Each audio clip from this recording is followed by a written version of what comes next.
Everything you want is on the other side of fear. Jack Canfield. വളരെ പ്രശസ്തമായ ഒരു book series ഉണ്ട്, Chicken Soup for the Soul എന്ന് പറഞ്ഞിട്ട്. അതിൻ്റെ എഴുത്തുകാരനാണ് ജാക്ക് കാൻഫീൽഡ്. അദ്ദേഹം പറയുന്ന ഒരു കാര്യമാണ്, നിങ്ങൾക്ക് എന്തെല്ലാം ജീവിതത്തിൽ വേണമെന്ന് ആഗ്രഹമുണ്ടോ, അതിനേക്കെല്ലാം എത്താൻ ഒരേ ഒരു തടസ്സമുള്ളൂ. അത് നമ്മുടെ ഭയമാണ്. അത് നമ്മളെക്കുറിച്ച് തന്നെയുള്ള ഭയമാകാം, അല്ലെങ്കിൽ ചുറ്റുപാടുകളെക്കുറിച്ചുള്ള ഭയമാകാം. യെസ്, നമ്മുടെ കോൺഫിഡൻസ് ഇല്ലായ്മയാണ് ആ ഒരു തടസ്സം.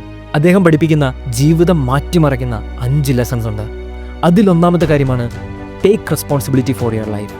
അതായത് നമുക്കുള്ളൊരു ശീലമാണ് എന്തെങ്കിലും നടക്കുന്നില്ലെങ്കിൽ അല്ലെങ്കിൽ എന്തെങ്കിലും തെറ്റിപ്പോയാൽ മറ്റുള്ളവരെ ബ്ലെയിം ചെയ്യുക, മറ്റുള്ളവരിലേക്ക് കൈ ചൂണ്ടുക, അല്ലെങ്കിൽ ഇന്നലെ നടന്നതിലേക്ക് കൈ ചൂണ്ടുക, അല്ലെങ്കിൽ സാഹചര്യങ്ങളിലേക്ക് കൈ ചൂണ്ടുക.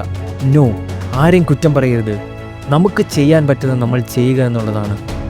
കാരണം മറ്റാരും വന്നിട്ട് നിങ്ങളുടെ കാര്യങ്ങൾ നോക്കില്ല, നിങ്ങളുടെ സ്വപ്നങ്ങൾ നേടിത്തരില്ല. എന്തെങ്കിലുമൊക്കെ നിങ്ങളുടെ ജീവിതത്തിൽ സംഭവിക്കുന്നുണ്ടെങ്കിൽ മറ്റാരോടും ചോദ്യം പോകില്ല, എങ്ങനെ ഇത് സംഭവിച്ചു, എന്തുകൊണ്ട് ഇത് സംഭവിച്ചു എന്ന്. നിങ്ങളോടായിരിക്കും ചോദ്യം. Because you are responsible for your life. അത് നമ്മൾ എന്ന് ഏറ്റെടുക്കുന്നു എന്ന് മാത്രമുള്ളതാണ് ചോദ്യം. അതെന്ന് ഏറ്റെടുക്കാൻ തുടങ്ങുന്നു, എന്നെൻ്റെ ജീവിതത്തിൻ്റെ ഡെസ്റ്റിനി എൻ്റെ കയ്യിലാണെന്ന് ഞാൻ മനസ്സിലാക്കി ജീവിക്കാൻ തുടങ്ങുന്നു, അന്നാണ് മാറ്റങ്ങൾ തുടങ്ങുന്നത്. അദ്ദേഹം പറയുന്നുണ്ട്, നമുക്ക് കൺട്രോൾ ചെയ്യാൻ പറ്റാത്ത മറ്റ് പല കാര്യങ്ങളും നമ്മുടെ ചുറ്റും കാണും. അതൊരു കെയോസ് ആണ്, അതിലേക്ക് നമ്മൾ നോക്കരുത്. നമ്മുടെ കൺട്രോളിൽ എന്തുണ്ട്? നമ്മുടെ തോട്ട്സ്, നമ്മുടെ ഇമോഷൻസ്, നമ്മുടെ ബിഹേവിയർ, നമ്മുടെ പേഴ്സണാലിറ്റി. ഇത് രൂപപ്പെടുത്താൻ, ഇത് ഷേപ്പ് ചെയ്യാനായിട്ടാണ് നമ്മൾ ഓരോ ദിവസവും കഷ്ടപ്പെടേണ്ടത്. രണ്ടാമത്തെ കാര്യമാണ് സെറ്റ് ക്ലിയർ ഗോൾസ്. എല്ലാവർക്കും സ്വപ്നങ്ങളുണ്ട്, ഒരുപാട് പേർക്ക് സ്വപ്നങ്ങളുണ്ട്. പക്ഷെ എന്തുകൊണ്ടാണ് ആരും സ്വപ്നങ്ങളിലേക്ക് എത്താത്തത്? സ്വപ്നങ്ങളൊക്കെ നമ്മുടെ വെറും ചിന്തകളിലും വാക്കുകളിലും മാത്രമായി പോകാനുള്ള കാരണം എന്താണ്? ബിക്കോസ് നമ്മൾ അതിന് വേണ്ടിയിട്ടൊരു പ്ലാൻ ഉണ്ടാക്കിയിട്ടില്ല. നമ്മളതൊരു റിയൽ വേൾഡിലെ സംഭവമായി മാറ്റിയിട്ടില്ല. അതിപ്പോഴും ചിന്തകളിൽ നിൽക്കുകയാണ്. അതിനാണ് നമ്മൾ ഗോൾസ് വയ്ക്കുന്നത്. എൻ്റെ സ്വപ്നം ഇതാണെങ്കിൽ അതെങ്ങനെയാണ് ഞാൻ ആക്ഷനബിൾ ഗോൾസ് ആക്കി മാറ്റുന്നത്? എനിക്ക് എത്തിപ്പിടിക്കാൻ പറ്റുന്ന ചെറിയ ചെറിയ ഗോൾസ് ആക്കി മാറ്റുന്നത്, അച്ചീവബിൾ ആയിട്ടുള്ള കാര്യങ്ങളാക്കി മാറ്റുന്നത്. ഇതാണ് നമ്മളെ ഫോക്കസ്ഡ് ആയിട്ട് നിൽക്കാൻ, അല്ലെങ്കിൽ മോട്ടിവേറ്റഡ് ആയിട്ട് നിൽക്കാൻ സഹായിക്കുന്നത്. ഓരോ ദിവസവും എഴുന്നേൽക്കുമ്പോൾ എൻ്റെ ഡ്രീം ഇതാണ്, എൻ്റെ ഗോൾ ഇതാണ് എന്ന് മുമ്പിൽ കാണാനായിട്ട് കഴിയണം. ആ ഒരു റോഡ് മാപ്പാണ് നമ്മൾ ക്രിയേറ്റ് ചെയ്യേണ്ടത്. അദ്ദേഹം പറയുന്നുണ്ട്, ഗോൾസ് ആർ ഡ്രീംസ് വിത്ത് ഡെഡ് ലൈൻസ്. ഇതെന്ന് നേടണം എന്ന് നമ്മൾ പറയുന്ന സ്വപ്നങ്ങളാണ് ഗോൾസ്. നമ്മൾ നമ്മുടെ സ്വപ്നങ്ങൾ എന്തെങ്കിലുമൊക്കെ നടക്കുമെന്ന് പറയാതെ അതിനൊരു തീയതി നിശ്ചയിക്കുന്നതാണ് ഗോൾസ്. മൂന്നാമതായിട്ട് അദ്ദേഹം പറയുന്നുണ്ട്, develop A positive mind set. ആരും പെർഫെക്റ്റ് അല്ല, എല്ലാവർക്കും കുറവുകളുണ്ട്. ആർക്കും ഏറ്റവും പെർഫെക്റ്റ് സാഹചര്യങ്ങൾ കിട്ടിയിട്ടില്ല.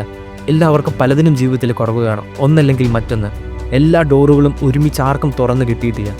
സോ നമ്മൾ പഠിക്കേണ്ട ഒരു കാര്യമാണ്, എന്താണ് എൻ്റെ ജീവിതത്തിൽ നല്ലതുള്ളത്, എന്താണ് എൻ്റെ സ്ട്രെങ്തുകൾ, അതിലേക്ക് നോക്കുക എന്നുള്ളത്, അതിൽ വിശ്വസിക്കുക എന്നുള്ളത്.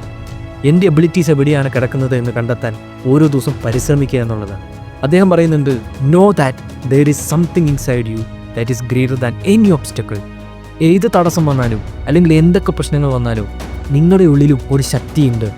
അതിനെയൊക്കെ ഫേസ് ചെയ്യാൻ, അതിനെയൊക്കെ മറികടക്കാൻ അതുണ്ട് എന്ന് നമ്മൾ മനസ്സിലാക്കണം. അതിൽ വിശ്വസിക്കണം. ഫെയ്ത്ത്, ബിലീഫ് ആൻഡ് ഒപ്റ്റിമിസം, ഇതാണ് നമുക്ക് വേണ്ടത്. നാലാമത്തെ കാര്യമാണ് ടേക്ക് ആക്ഷൻ. നമ്മൾ ചിന്തിക്കുകയോ പറയുകയോ റോഡ് മാപ്പ് ഉണ്ടാക്കുകയോ മാത്രം ചെയ്തിട്ട് കാര്യമില്ല. ഏറ്റവും ചെറിയ സ്റ്റെപ്സ് ആണെങ്കിൽ പോലും നമ്മൾ ആക്ഷനായിട്ട് എടുക്കാൻ തുടങ്ങണം. ചെറിയ ചെറിയ ആക്ഷൻസാണ് ആ ഒരു മൊമെൻറ്റം ക്രിയേറ്റ് ചെയ്യുന്നത്. ഒരു ചക്രം പതുക്കി ഉരുണ്ടു തുടങ്ങുമ്പോൾ വീണ്ടും അത് മുമ്പോട്ട് വേഗത്തിൽ ഉരുളാൻ കൂടുതൽ കൂടുതൽ എളുപ്പമായിട്ട് വരും. ആ ഒരു മൊമെൻറ്റമാണ് നമ്മൾ പതുക്കെ പതുക്കെ നമ്മുടെ ജീവിതത്തിൽ ക്രിയേറ്റ് ചെയ്ത് വരേണ്ടത്. ചെറിയ ചെറിയ actions, it will lead to big results. So ഒരു കാര്യവും ചെറുതല്ല. നമ്മൾ രാവിലെ എഴുന്നേൽക്കുന്നത് ചെറുതല്ല, ഒരു പേജ് വായിക്കുന്നത് ചെറുതല്ല, അല്ലെങ്കിൽ ഒരു 10 പുഷപ്പ് എടുക്കുന്നത് ചെറുതല്ല. നത്തിങ് ഈസ് സ്മോൾ എന്നാണ് നമ്മൾ മനസ്സിലാക്കേണ്ടത്. Take that first step. നമ്മളെപ്പോഴും മുഴുവൻ റോഡ് മറിഞ്ഞിട്ടല്ല യാത്ര ചെയ്യാൻ തുടങ്ങേണ്ടത്. It is the small steps, it is the first steps. Just take that. അഞ്ചാമത്തെ കാര്യമാണ് എംബ്രേസ് ഫെയിലിയർ. അദ്ദേഹം പറയാണ്, നമ്മളിങ്ങനെയൊക്കെ പറഞ്ഞിട്ട് പോകുമ്പോൾ എല്ലാ ആൾക്കാരും തോറ്റുപോകുന്നൊരു സമയമുണ്ട്. അത് അവരുടെ പ്ലാനിനനുസരിച്ച് കാര്യങ്ങൾ പോകാത്തപ്പോഴാണ്, അല്ലെങ്കിൽ അവർ ചിന്തിച്ച പോലെ കാര്യങ്ങൾ നടക്കാത്തപ്പോഴാണ്, അല്ലെങ്കിൽ എപ്പോഴെങ്കിലുമൊക്കെ നമുക്ക് തന്നെ മടി വന്ന് നമ്മൾ തന്നെ ടൈം ടേബിളിന് പുറത്തു പോകുമ്പോഴാണ്. അതാണൊരു ഫെയിലിയർ. അതുണ്ടാകും. അതിന് നമ്മൾ റെഡി ആയിട്ടിരിക്കണം.